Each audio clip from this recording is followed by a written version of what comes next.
Hello बच्चों। बेटा आज हम नया टॉपिक डिस्कस करेंगे सेल। तो सेल जो है वो हमारी एक डिवाइस है जो हमें पोटेंशियल डिफरेंस प्रोवाइड करती है और इसके दो टर्मिनल होते हैं बेटा। एक पॉजिटिव टर्मिनल को आप बड़े डंडे की हेल्प से दिखाते हो और नेगेटिव टर्मिनल को आप छोटे टर्मिनल से आपने रिप्रेजेंट किया है। ठीक है, तो अगर मैं ये कहूं कि ये पॉइंट मेरा ए है और ये पॉइंट मेरा बी है, तो बेटा ए पॉइंट जो है वो हाई पोटेंशियल से कनेक्ट है और बी पॉइंट जो है वो लो पोटेंशियल से कनेक्ट है। तो यहाँ पे ये आपका हाई पोटेंशियल रिप्रेजेंट कर रहा है और ये आपका लो पोटेंशियल रिप्रेजेंट कर रहा है। तो इन दोनों टर्मिनल के बीच का जो पोटेंशियल डिफरेंस होता है वो हम यहाँ रिप्रेजेंट करते हैं। उसकी वैल्यू जो भी है आपकी 2 वोल्ट, 3 वोल्ट, 4 वोल्ट। तो ये बेटा आपका एक्चुअल में इन दोनों टर्मिनल्स को जो आप दिखा रहे हो, इन दोनों टर्मिनल्स की पोटेंशियल का डिफरेंस रिप्रेजेंट कर रहे हो। क्या कर रहे हो? डिफरेंस रिप्रेजेंट कर रहे हो। ठीक है बेटा, तो देखिए बच्चों, जो सेल है ये हमें एक पोटेंशियल डिफरेंस प्रोवाइड करता है किसी भी इलेक्ट्रिक सर्किट में। तो बेटा आपका फॉर एग्जांपल आपने यहाँ एक सेल ली है 5 वोल्ट की, जो आपका पॉजिटिव टर्मिनल ए पॉइंट से कनेक्ट है और नेगेटिव टर्मिनल बी पॉइंट से कनेक्ट है।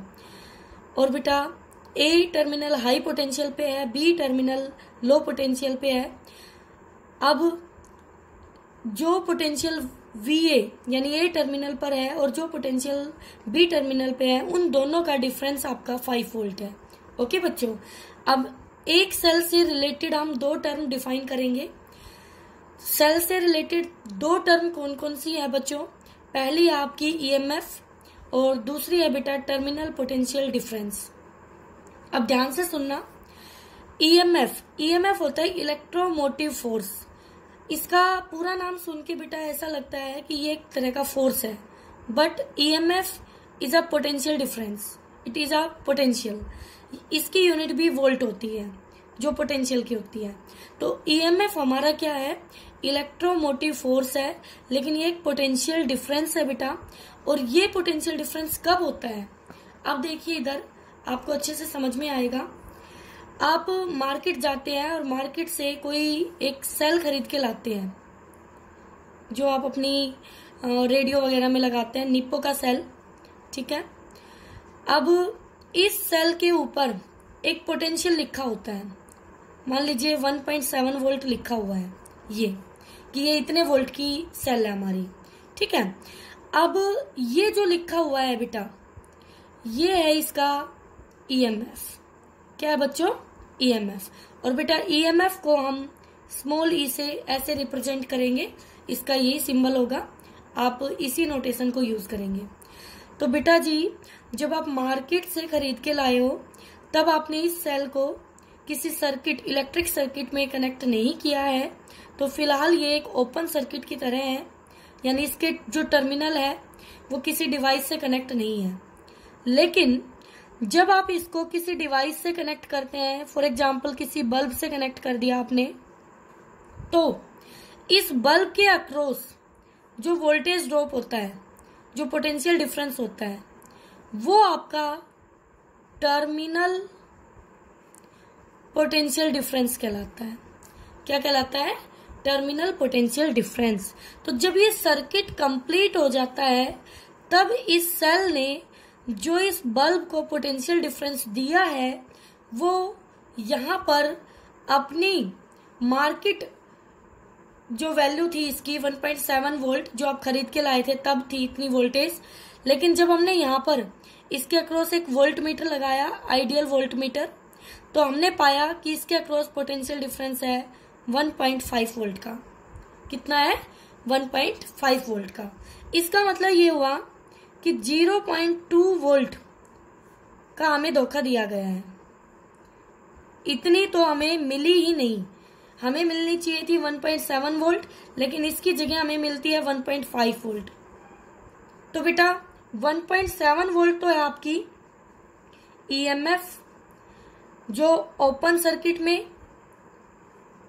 यानी एक सेल को जब हम मार्केट से खरीद के लाते हैं तो उसका जो पोटेंशियल डिफरेंस होता है ये इसका टर्मिनल पोटेंशियल डिफरेंस होता है, लेकिन ये ओपन सर्किट कहलाएगा बेटा। जब हम मार्केट से खरीद के ला रहे हैं तब उसकी पोटेंशियल डिफरेंस ईएमएफ कहलाती है। लेकिन जब हम इसको एक सर्किट, इलेक्ट्रिक सर्किट में कनेक्ट करते हैं, तब ये हमारा टर्मिनल पोटेंशियल डिफरेंस कहलाता है। क्या कहलाता है? टर्मिनल पोटेंशियल डिफरेंस कहलाता है। ओके बेटा, तो देखिए बच्चों, हमने दो टर्म सीखी है सेल से रिलेटेड। एक ईएमएफ हो गई हमारी। तो आपका जब ओपन सर्किट होगा, इसका मतलब उस सर्किट में कोई करंट फ्लो नहीं करेगा, तो करंट 0 होगा। तब जो उस सेल का पोटेंशियल डिफरेंस है वो उसका ईएमएफ कहलाएगा और यूनिट वोल्ट होगी।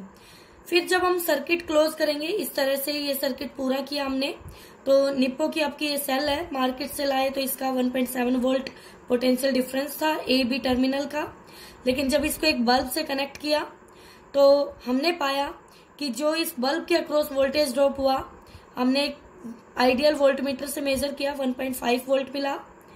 तो हमारे साथ यहाँ पर 0.2 वोल्ट का धोखा हो रहा है। इसका मतलब ये है कि कुछ ना कुछ जो पोटेंशियल डिफरेंस है वो इस सेल के अक्रॉस खर्च हो रही है जब सर्किट को क्लोज किया गया है। और बेटा वही पोटेंशियल डिफरेंस जो इस सेल के अक्रॉस खर्च हो रही है वो इसके इंटरनल रेजिस्टेंस को डिफाइन करेगी। ठीक है, तो अब नई टर्म आएगी हमारे पास, इंटरनल रेजिस्टेंस। तो बच्चों एक चीज का ध्यान रखना, जो आपका टर्मिनल पोटेंशियल डिफरेंस है वो यहाँ पर जब आपने एक सेल को एक इलेक्ट्रिक सर्किट, एक डिवाइस से कनेक्ट किया और सर्किट को क्लोज किया, तो वो टर्मिनल पोटेंशियल डिफरेंस आपके ईएमएफ से लेस आया है, कम आया है, तो इस बात का आप ध्यान रखेंगे। ठीक है, अब देखिए बच्चों, आगे हमें क्या करना है। हमारे पास नई जो टर्म आई है वो आई है अब इंटरनल रेजिस्टेंस। क्या आई है? Internal resistance. कैसे पता चला बेटा? हमें यहां से पता चला कि जो हमारी सेल थी, ये हमारी सेल थी और इसका ये ए टर्मिनल था और इसका ये बी टर्मिनल था। अभी इसके पास जो पोटेंशियल डिफरेंस था वो 1.7 वोल्ट का था, लेकिन जैसे ही इसको एक इलेक्ट्रिक डिवाइस यानी बल्ब से कनेक्ट किया तो इसने वो पोटेंशियल डिफरेंस 1.5 वोल्ट दिया हमें। इसका मतलब इसने अपने पास 0.2 वोल्ट रख लिया। तो 0.2 वोल्ट जो रखा है वो इसने अपने इंटरनल रेजिस्टेंस के अक्रॉस खा लिया, इंटरनल रेजिस्टेंस के अक्रॉस खा लिया। तो अब हम डिस्कस करते हैं इंटरनल रेजिस्टेंस को। ठीक है, तो बेटा एक सेल का जो इंटरनल रेजिस्टेंस है उसको आप स्मॉल आर से रिप्रेजेंट करेंगे। ठीक है, सिंबल है स्मॉल आर इसका।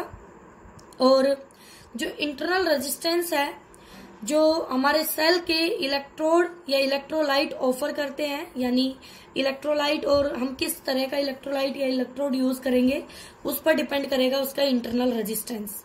तो देखिए यहाँ से किन किन बातों पर डिपेंड कर रहा है। सबसे पहले आता है नेचर ऑफ इलेक्ट्रोड और इलेक्ट्रोलाइट, जैसे अभी मैंने आपको बताया। फिर आता है इलेक्ट्रोलाइट का टेम्परेचर क्या होगा, इस पर डिपेंड करेगा। उसके बाद डिस्टेंस कितना है हमारे इलेक्ट्रोड्स के बीच, सेपरेशन बिटवीन टू इलेक्ट्रोड्स। और लास्ट में कि हमारे इलेक्ट्रोड्स का कितना एरिया इलेक्ट्रोलाइट में डिप है या कितना इमर्ज है। ठीक है, और क्या क्या इम्प्योरिटी वहां पर प्रेजेंट है। ओके बेटा, इन बातों पर आपका internal resistance of the cell depend करेगा। अब आपके सामने एक इलेक्ट्रिक सर्किट है, इस सर्किट को आपके अच्छे से समझना है। जो आपकी निप्पो की सेल थी, उस सेल को आपने ये ग्रीन बॉक्स आप देख पा रहे होंगे, डॉटेड लाइन से मैंने बनाया है। तो अब उस सेल के अंदर की कहानी ऐसे दिखाई जा रही है कि एक टर्मिनल को बड़ा बनाया और एक टर्मिनल को छोटा बनाया और उसके इंटरनल रेजिस्टेंस को ऐसे दिखा दिया अलग से बना के।